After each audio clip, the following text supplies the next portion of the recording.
السلام عليكم الشيرات، مرحبا بكم فيديو جديد. لا فيديو تاع نهار اليوم شاركت معكم وصفه تاع لاصوب تاع الكابويا، وراني طولت الغيبه مي شاركت معكم هكا فيديو خفيف ظريف كيما راكم تشوفوا. هذه الفتره هذه البيريود تاع الكابويا وكاع، وراكم عارفين المشتا تبغي لي سوب وحاجه خفيفه او ميم طون تدفيك. واحد تاني في كل موسم يستغل هذيك الفاكهه تاعه ولا ديك الخضره نتاعه. البنات انا جبت لا كوكوط تاعي، غادي ندير معاها، غادي ندير فيها الكرافس، وغادي ندير فيها داك الدجاج اختيار، تقدري ما ديريش كاع. انا غادي نفتح ونديره، درته بوراك هكا حبيبات باش نفوتو به. درت الحبه تاع البطاطا مع ديك الحبه كومبلي تاع البصله كيما راكم تشوفوا والثوم، وغادي ندير الكابويه هنايا كيما راكم تشوفوا. هنا تيا عينك ميزانك في خضرتك، تقدي تقلي وتقدي تكثري.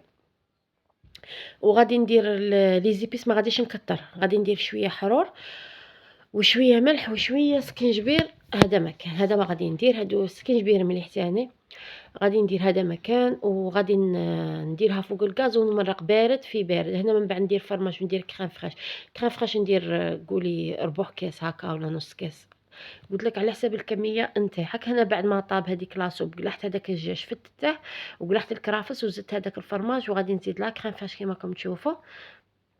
انا درت عيني ميزاني، وغادي نميكسي كلشي ونعاود نديرها فوق الغاز باش هذاك الخليط تاعنا يزيد يتقال. لو طون يكون يتقال انا قدبت حبه بصله كراميليزيتها، درت معاها هذاك الزر تاع الدجاج، درت معاها شويه فرماج